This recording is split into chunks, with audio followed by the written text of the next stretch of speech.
Okay, so last week we discussed the different acronyms, all those beautiful acronyms for this month of Elul. We discussed the idea of the messaging of these acronyms specifically tying in to these three things which we are told very specifically in the prayers of Rosh Hashana davening, that and Yom Kippur davening for that matter: teshuvah, return; tefillah, prayer; tzedakah, giving, the act of charity. And we saw how those really tied in to these acronyms. Today I want to shift over a little bit and speak a little bit about the power of the shofar. I would call it the silent scream of the shofar. And I really think that all of us know what that means: a silent scream. I don't know, like maybe I would normally have said like a silent cry, a silent sound.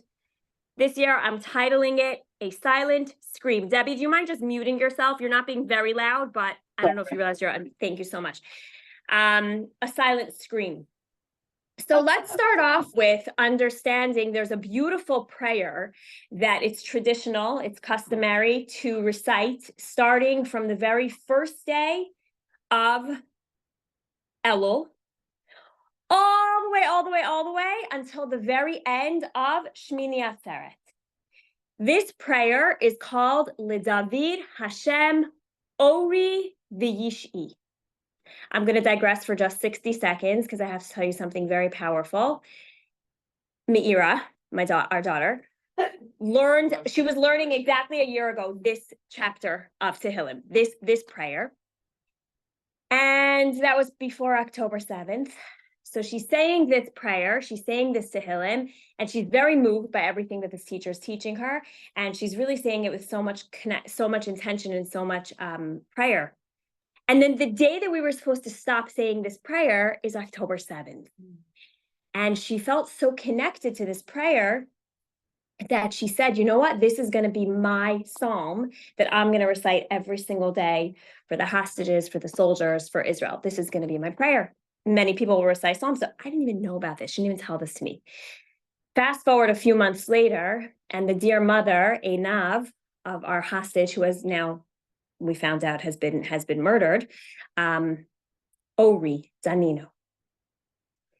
So if you hear, his name is Ori, and this psalm is LeDavid Hashem Ori, a song by David, Ori, my light. And this mother was saying that she started saying this also the same time as everybody else. Now we're reciting this prayer, and same thing as Meira. She said she's begging God, give me clarity. I need something to hold on to over here. Like, give me something. She says she's reading the words of this prayer, and she feels like it's the story of Ori's life.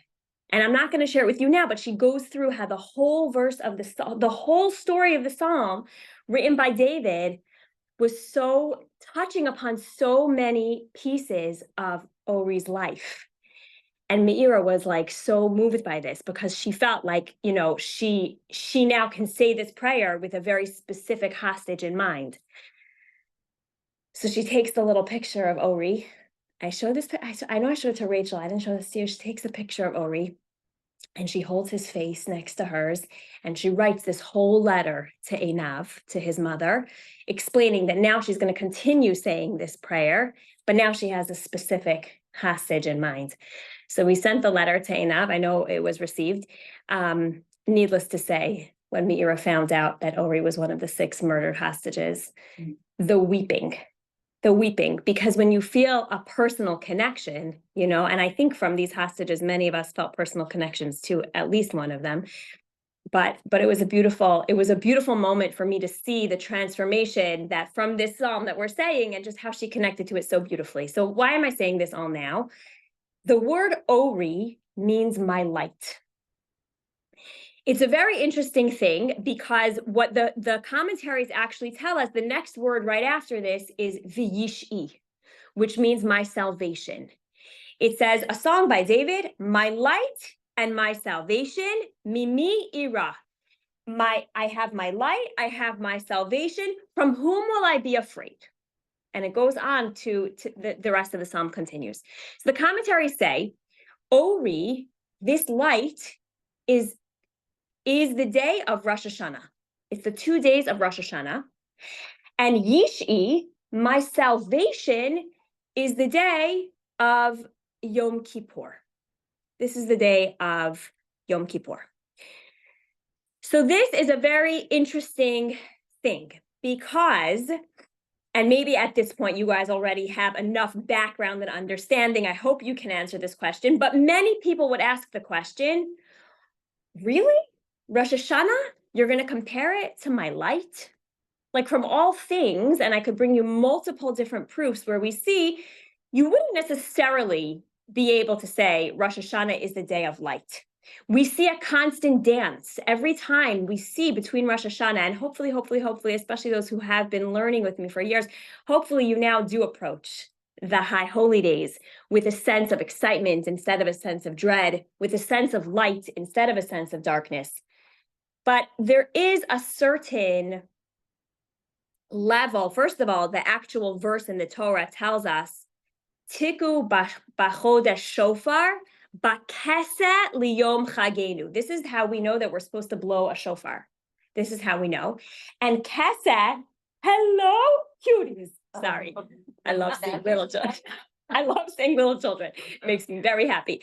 There's a bunch of preschoolers outside the window. B'keset, keset means concealment. Concealment equals darkness. Whenever in Judaism we're talking about the hiddenness or concealed, we're always going to equate it with darkness. When we feel the hiddenness of God, it feels like a certain element of darkness. And this word here says you should blow the shofar b'keseh, in the concealment of the day of our celebration. That's one example. Yes. This is in chapter 27. That's the one that we say. Thank you.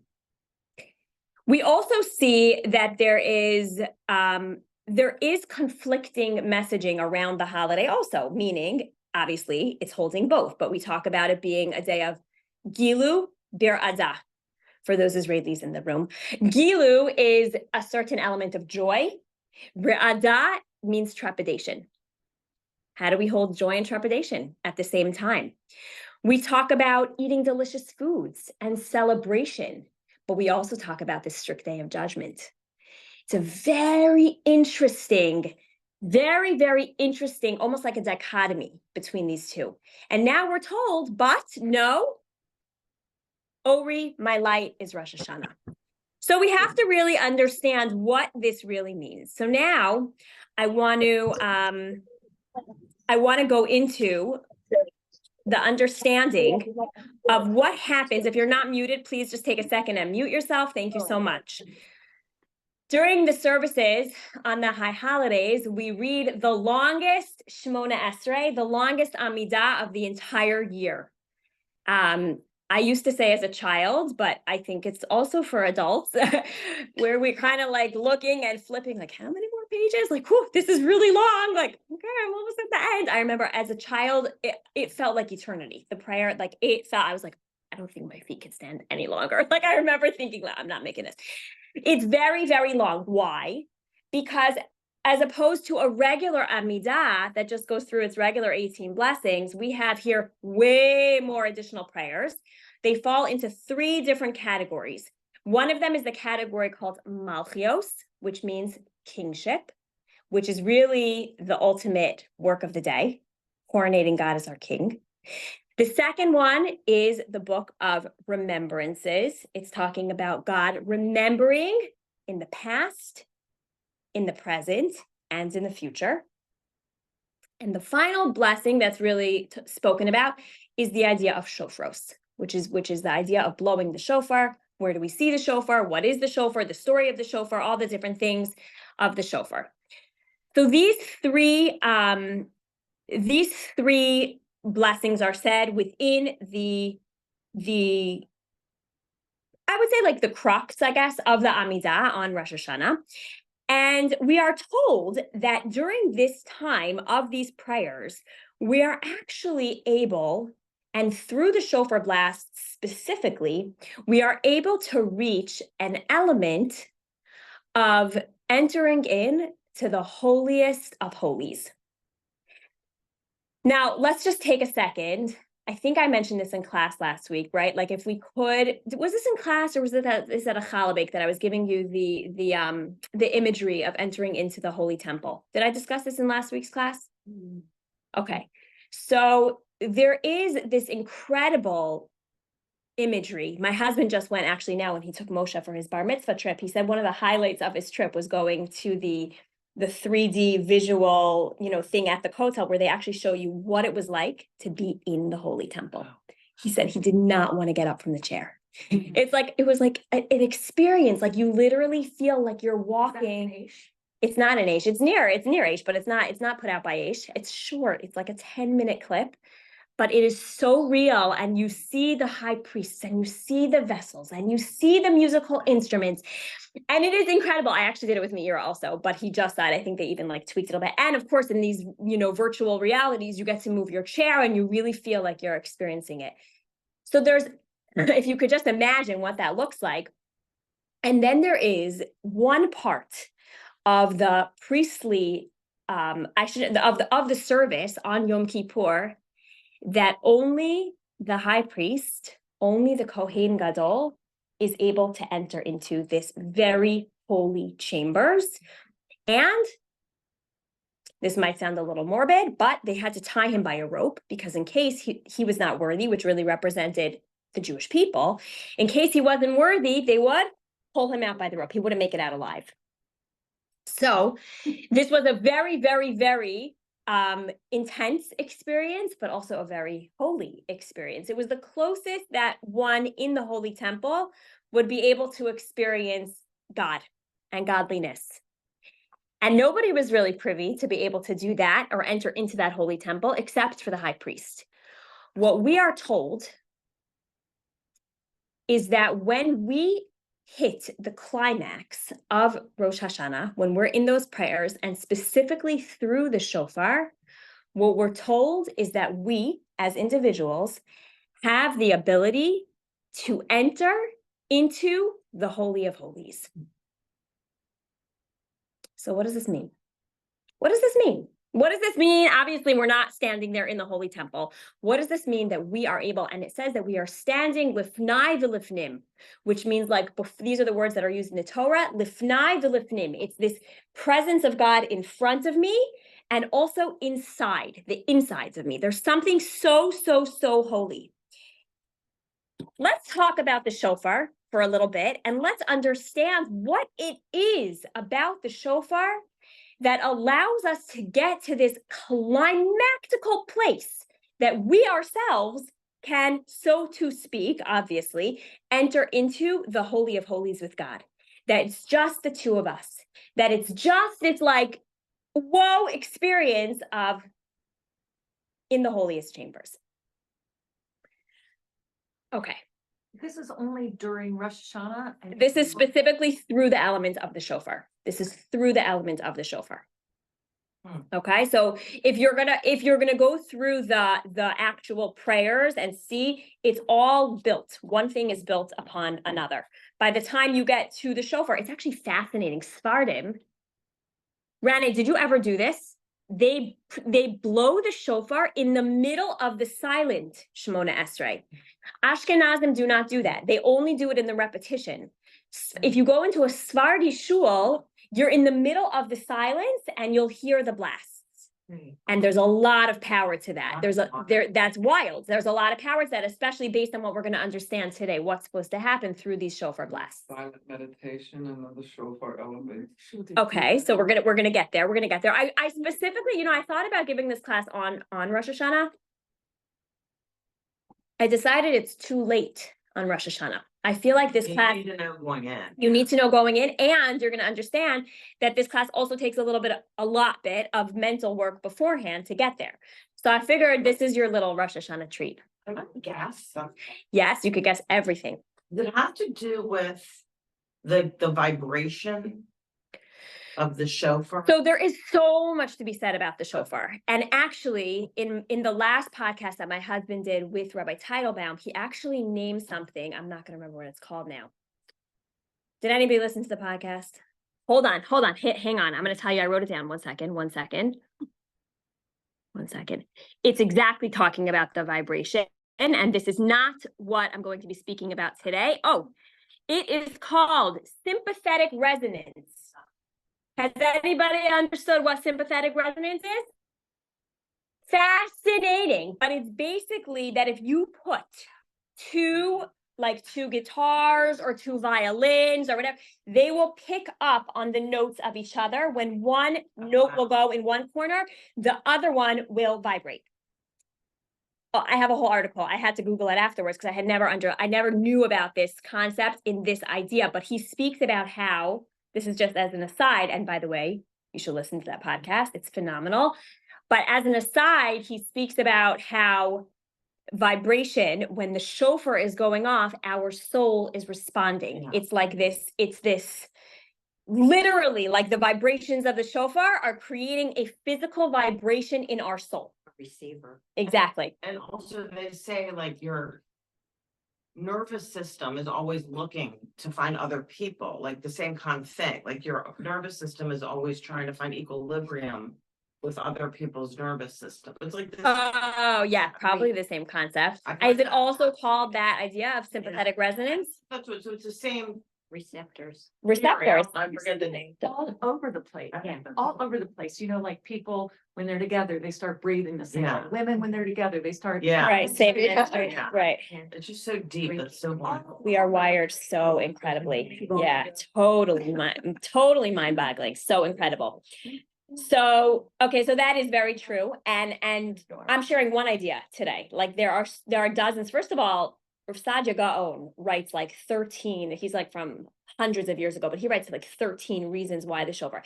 I'm not really trying to give you over reasons for the shofar. I'm really trying to let you tap into the silent scream of the shofar. What's supposed to be happening inside of us? Yeah.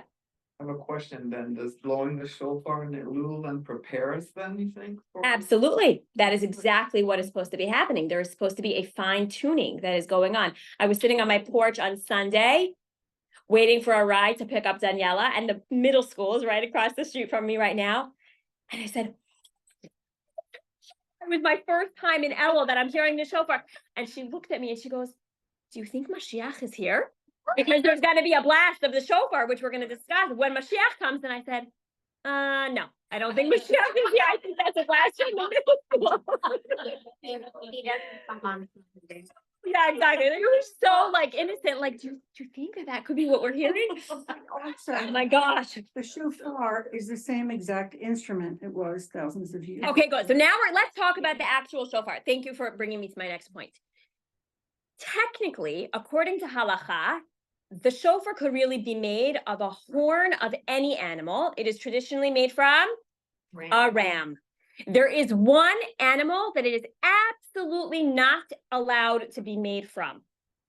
By the way, does anybody know of any other animals that have horns like that? But I think you could technically use it. I think so. Use it in our shofar. Yeah, yes, exactly. The huge ones, the ibex. Ibex. I think it's called an ibex. Gorgeous long. Yeah.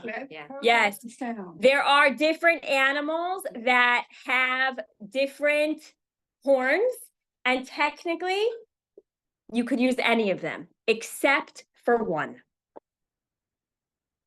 Goat. No, not a goat. Oh, sheep and goats. Think, and obviously there's a very deep reason why. I'll give you a hint. I will say the word golden. Cow. Oh, Yeah. yeah.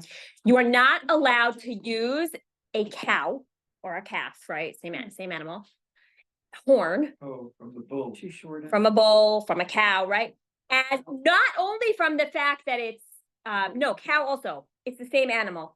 Not only from the fact that it is very short, it's a tiny little Yeah. horn, Yeah. but Yeah. also, but also because of the symbolism to a calf, Yeah. right? Because of the golden calf. Why do we use the horn of a ram? Ideally, the horn of a ram. Weren't they, I mean, they were always used as the They were scapegoats and sacrificed stuff? sacrifice. Okay, true, yes. Shepherd. Ayal, yes, okay, yes.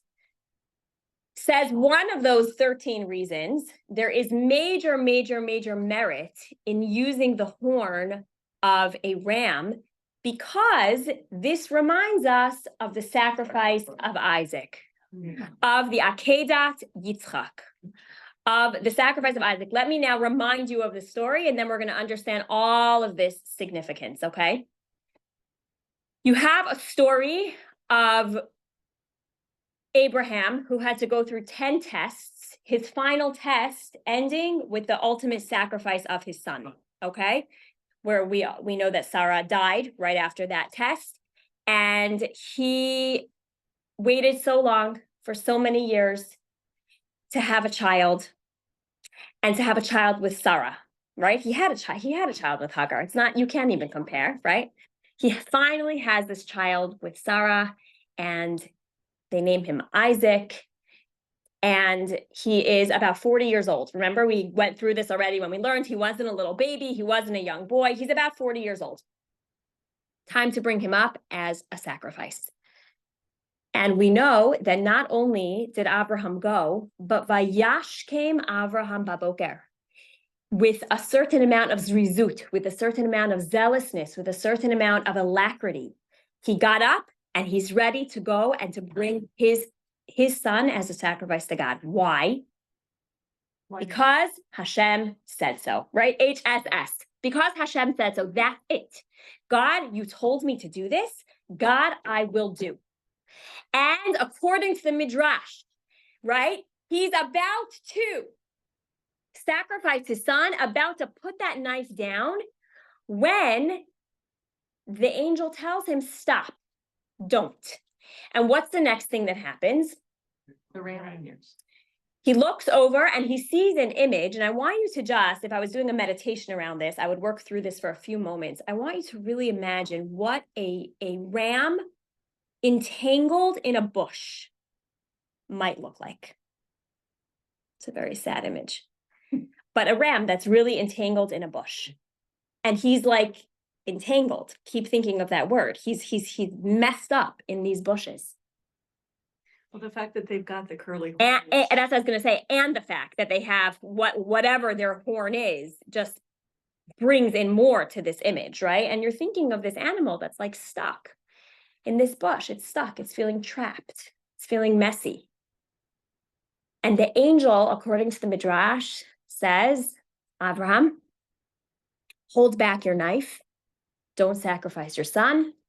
Look over there. There is a ram. Take the ram instead. Pull it out of its mess. Bring it over to this altar where you were just about to sacrifice your son, and sacrifice the ram instead. And of course, kachaya, so it was. It's exactly what had happened.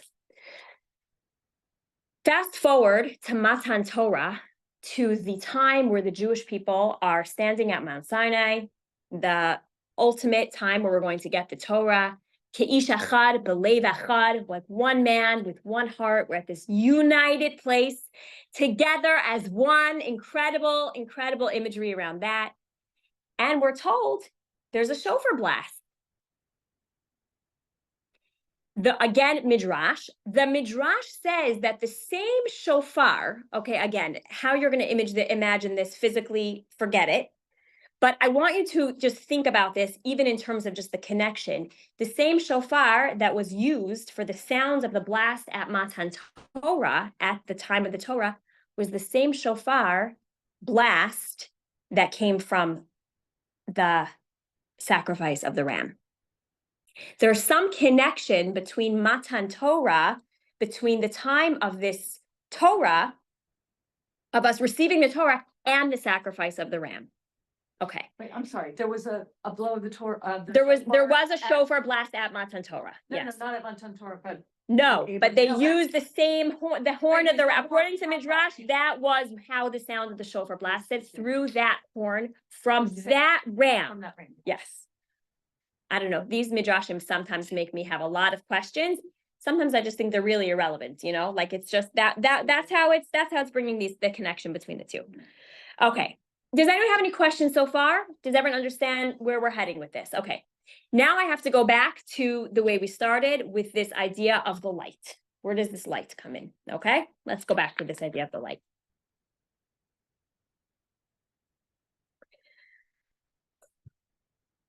The light, we are told that when Adam was created,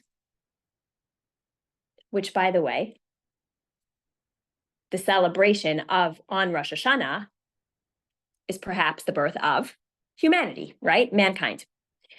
So we have the birth of Adam.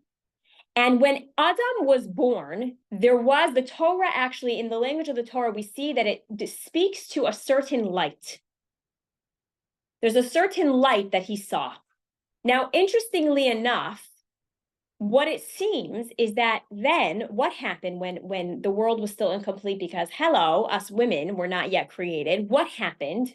Does anybody remember what Adam had to do in order to literally take a piece of his rib, go through a surgery and give a piece of his rib to then create Chava, the woman? In your face. Didn't it go to dirt? About it. You never thought about it. What? Physically. Isn't What? it dirt? Isn't that What? like how we get the connection with dirt? Like the Well, bone to dirt?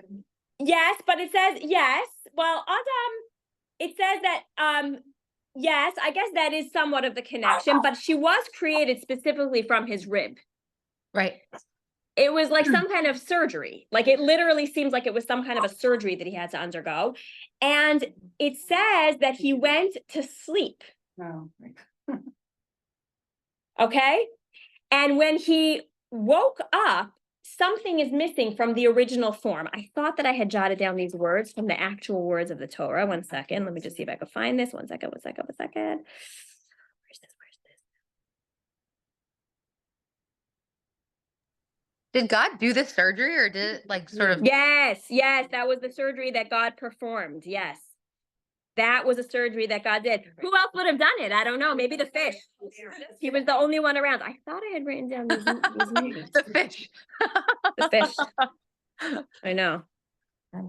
It is here somewhere, but I feel bad that I don't see where it is. Okay, I'll just say this. Any of you who are following me along on Instagram, I'm in the middle of this book right now called Arise and Aspire. So it's this beautiful book written by Rebbetzin Shira Smiles, who actually shared a lot of these ideas with me as well. And there's a very interesting question. We haven't gotten there yet. We're way far behind. But the last blessing says, and thank you, God, for removing sleep and slumber from my eyes. So the question really seems like, why wouldn't that be the first blessing? Like you're getting up in the morning. A lot of the commentaries actually explain that if you look at the morning blessings, they kind of go in an order of how we progress. Like literally how, if you go through, you'll see like the different steps that happen. So Rabbi Schwab asks, like, why are we saying this blessing at the end? And he actually brings in this idea. And in a nutshell, this idea goes back to the time of Adam, where we understand that when Adam was firstborn, there was firstborn, right, created, there was a certain element of complete clarity. Everything was black and white. After he went to sleep and Chava was created, and for sure following by the sin of eating from the tree, there was a certain element of the light that darkness it was a little bit muffled.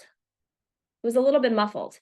And that idea of that extreme light was really the idea of understanding. You could understand what this meant for Adam. If you were created as the individual mankind, do you understand the clarity that he knew exactly what his mission was and exactly what his purpose was?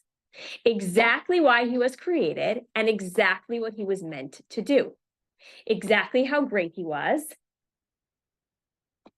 and exactly that God had created him. It was so crystal clear, in addition to the world just being super black and white. Like there was nothing, And this has nothing to do with the sin. This is before the sin even introduced the world. There is that certain element of that light. Wouldn't that have made him like an angel? He was almost similar to an angel. You could almost imagine him like an angel. I must be missing a page here, which is going to be fine, but oh, here it is. Here it is. It was just backwards. Okay. Yeah. So this, after Chava was created, we lost that original light. Once he went into that state of this deep, deep sleep in order to create Chava, he never fully got back to that original state. And when I say he, I really mean all of mankind.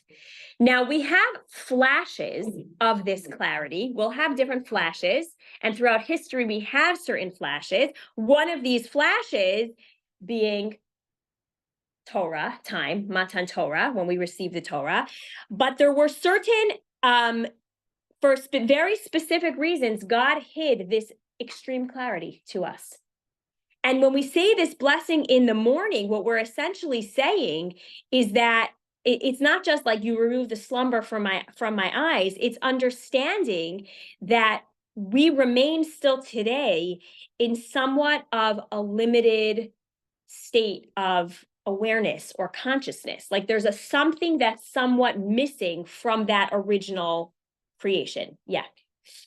From the light, which is white, and the black that is darkness, the mix is gray. And Mhm. that gives us that muffled, or that lack of clarity and awareness that we have to like then figure out. Yeah. Constant. Exactly. That is exactly right. So like I said, we do have these flashes, but we kind of are living, this is going to sound extreme, but I'm just going to say it. We're kind of living in a certain state of sleepiness. That's the question. Yeah. I was like, duh. As they all hold up their cups of coffee. Exactly. Yeah. We're kind of all living in a certain state of sleepiness. And before I call on you, I just want to say that this state of sleepiness is one that when I ask the question, like we ask for another year, every single year, we're going to very soon start on Rosh Hashana, we beg God for another year of life. When we ask for life, we have to really ask ourselves the question, am I asking to be alive, or am I asking to be living? Because the state that was kind of came over mankind in that original sleep is this state of like a sleepiness. We just have to think, it's just an interesting thing to think about before Rosh Hashana when we're begging for another year. What am I asking for? A year to have a heart that beats? Is that enough? Or am I looking for a year to be alive? Right? Very important question to be asking ourselves. Yes.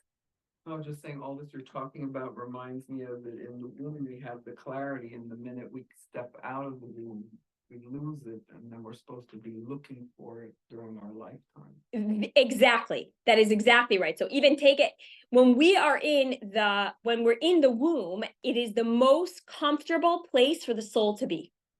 It's literally it's very similar. The baby in fetus, a baby in utero, and the state of a soul is actually very similar to the state of clarity that Adam had before he was put to sleep.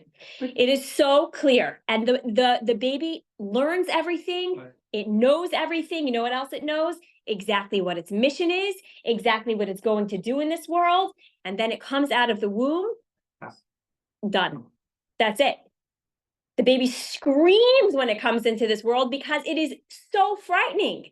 It is so frightening. It's not only just entering into cold and like, what is this thing called air that I didn't know of, but like, it's also very scary. It's not living in this clear world where God is just there in its cocoon. It's suddenly not just this like very clear light. Thank you for that analogy as well. That's beautiful. A whole nother dimension. Yeah. I know. I feel like I'm taking 5 classes and trying to smush them into 2. Cheryl, as a human being, you have moments of clarity. Oh, okay. So let's talk about that. Hold on. This is very important piece. And then we're going to talk about the shofar and this clarity.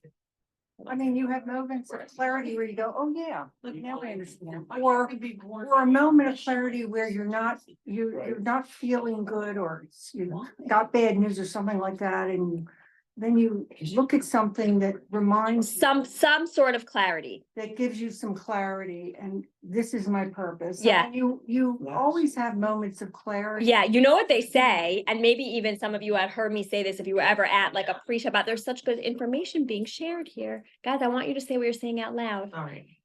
Because this idea of this light and the way that we think of Adam, that he was in this state of light, we're actually told that you can get a flash during two times a year when we use light as a mitzvah. One of them is every week, and one of them is just once a year. The Hanukkah light, when we light Hanukkah candles, we are told that looking at those Hanukkah flickering flames can bring us that clarity, that light.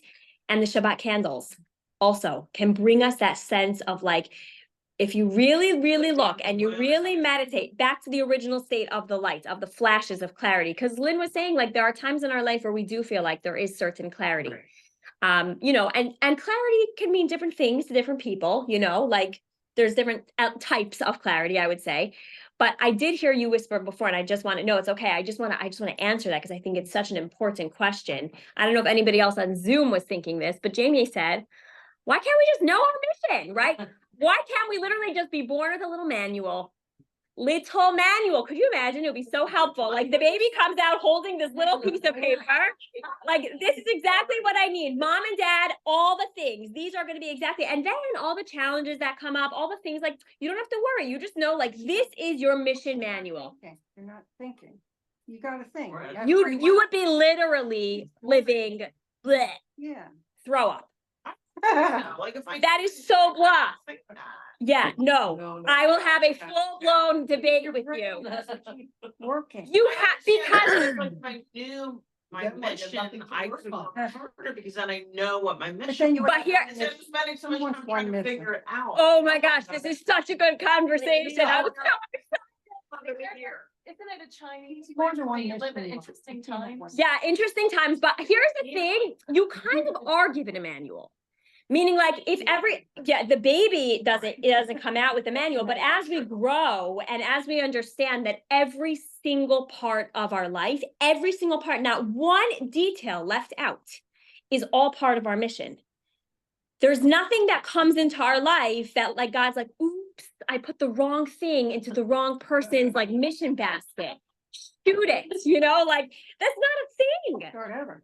What? He says, I'll start over. Yeah, exactly, right, Let's go exactly. to So it. every single thing that comes in, every single thing that seems like a mishap, every single thing that seems like it was, I love Nancy's texts always remind me, she always says, and did you ever know that this life is a test? She's always like the best. I And was just gonna say that life is a test, and there are days that at the end of the day, we can say, okay, this was a B plus, you know, I did a good job. And there are other days that we're like, boy, did I. right, exactly. Big time, like Right. things that I set out to do didn't happen or not in the way that I intended. Or whatever, whether it's driving somewhere, or doing with your kids, with your family, with tzedakah, you meant to do this, you know, life is a test. Yeah, 1000%. So anyways, I just wanted to acknowledge that comment. We can have a debate about this, Jamie, but I'm just telling you that you kind of are given a manual, and the more that you look at all the different pieces of your life and how they're all supposed to be part of your mission, that's how you write your own manual. But if we came with manuals, we would be living in that original state of clarity. That's the whole point. We're not. When we're asking God at the end of this blessing in the morning, remove the sleepiness from my eyes, it's not an original blessing, just to answer that question, because I never answered it. Like, why is it not one of the original blessings? It's not. It's at the end of all of our morning routine that we're like, okay, now I'm up, my shoes are on, my clothing's on, my eyes are awake. Now, God, let me live. Right? Like, it's not open up my eyes, remove the slumber from my eyelids so I can like wipe my eyes. It's let me live. It's the last of the blessings. And Yeah. give me the strength and clarity to make it the best that I. So that already has exactly, Right. and that was already said in the previous blessings. Right. Yeah, so exactly, but just to answer that To question. pay it forward. Keep it. So now I want to go back to the shofar. So on Rosh Hashana, we start to recognize that everything, Rosh Hashana, and through the power of the shofar specifically, this is one of the times that we're able to have these flash moments, okay? These moments of clarity. And if you do a little bit of homework beforehand, the clarity will hit you even harder. Meaning if you're just expecting to just stand and listen to the shofar and to just be hit with some sort of massive epiphany, I don't know what universe we're living in to think that such a thing could happen. You have to give it a little bit of thought beforehand. But the goal over here is that this God consciousness that Adam had originally been created with, that's the goal of what we can achieve through the shofar scream on Rosh Hashana. What does this actually mean? So in the last few minutes that we have together, let's start this conversation. And then maybe next time we'll finish up this conversation and we'll wrap it in a bow, because I believe we have class still next week. I think it's on the calendar. No? Lynn, you're the best. If it's not on the calendar, we do not. I was very good about making a calendar. I know, but Wednesday night. I know, but I don't know. you need to get ready. You're not Yeah. on there. It's not on there. Okay, good. Good. No, this is our final class. So ladies, listen at us very, very quickly.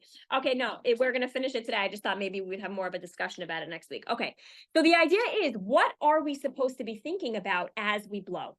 What is this? Now we know that there's some kind of a connection between this Akedah, between this sacrificial ram. There's some kind of a connection between this this Matan Torah, the shofar that we use for Matan Torah. What is supposed to be going on? So here's where we have to go into a debate that actually happens. You guys know that there technically are 2 Jewish New Years, right? What are they? Passover. Thank you. Passover and Rosh Hashanah. What's the difference between the two? Yes, definitely matzah. So just the answer is that usually we say Jews and one is for men. usually we say that the Jewish nation was born on Nisan. It's the birth of us as a Jewish nation, and the world was created on the 1st of Tishrei. There is also those that say that actually what actually took place on Rosh Hashanah was Allah b'machshava, which means that God had intention. All of the intentionality that happens and all his, whatever this means to a human mind, we cannot really fathom what this means. But the intentionality of what God was going to create happened on Rosh Hashanah, and it all came into fruition in Nisan, which means that what is the real power of Rosh Hashanah? The mindset. The power of, ready for this important Hebrew word? The power of the ratzon. Ratzon,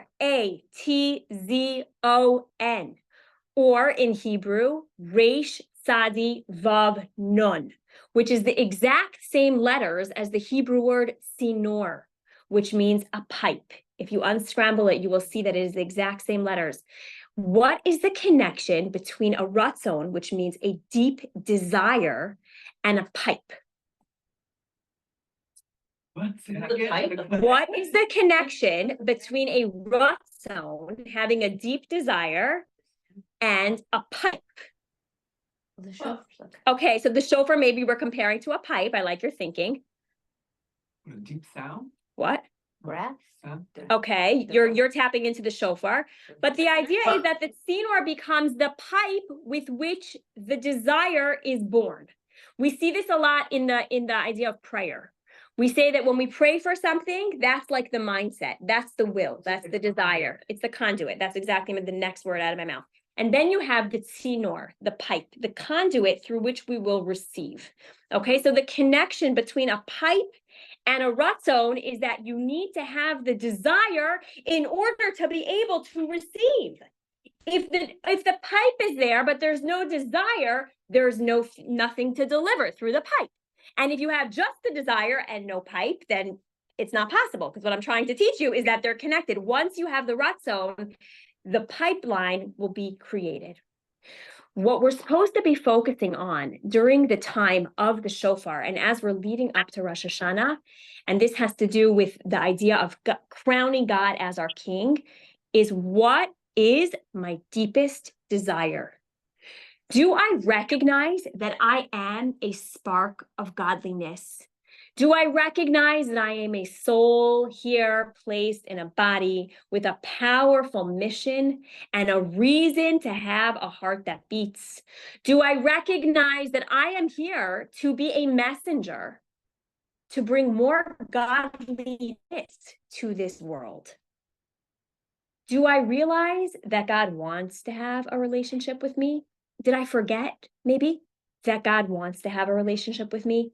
that we're living in a very physical, earthly world, but we need to recognize that our desire of what we're striving towards is actually super, super important. How much do I want God and spirituality and my Judaism to be filling this space? And here's what's the most powerful part. Unlike modern day psychology, which will tell you it's just a thought, let it go.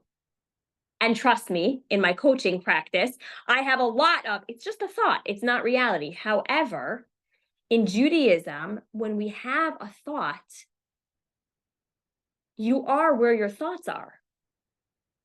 You become who your thoughts are, which mean that if I have intention for something very great and very deep and very real, even if I am not yet that person, guess what I get merit for? For my desire, for my ratzon, for what my deepest desire is. When we think about a life, a difference between being alive and living a life of living, I don't know how many of you can do this, but I can certainly think of myself as that image of that ram being super meshed, super mushed up, super tangled. I'm like, God, this is the life that I'm striving towards. God, this is my life. All with the branches and with my horns and who knows in what ways. A mess. A mess. Yeah. That's terrifying though, because he was sacrificed. Yeah. What do you mean? You're the mess. Out of that and like. That's what Your choice of feeling. What? Hold on. What don't you understand? I just had the visualization of this ram that you were just talking Mhm. about that was enmeshed in the, before he was sacrificed. Yes. So you were saying I'm supposed to be sacrificed? That's Well, not the point. That's the image. That's that the you image, create. but No, I'm trying to create the image of the mesh, Thing of the mess, Tangled up. of the tangle, of the tangle. I didn't tell you to imagine any knife. I didn't tell you to imagine the next step. That's way too gory. No, it's more just the image of the enmeshed, of the enmeshed, of Struggle. the struggle, of the mess. Life isn't perfect. Really of the mess. And when we think about that, the shofar blasts are coming from the animal that was in that mess, and now that perfect, clear cry is coming from that animal, it shows that we're showing up with all of our messiness. It shows up that we're showing up that, like, I know, God, like, I know who I really am. I know my struggles. I know I mess up some days. I know. But at least also see the desires that I'm striving towards, the life that I wish to live. You know, we're on like vision boards and like all these like beautiful boards and all the things. Okay, so it's beautiful and it's very, very important. And I'm a big fan for vision boards. There also needs to be a vision board in our brain, some channel over there that thinks about the vision in terms of where is my vision spiritually? Where is my vision with the life I'm trying to live in the spiritual realm, in the life of my relationship with God? Where do I even want to be?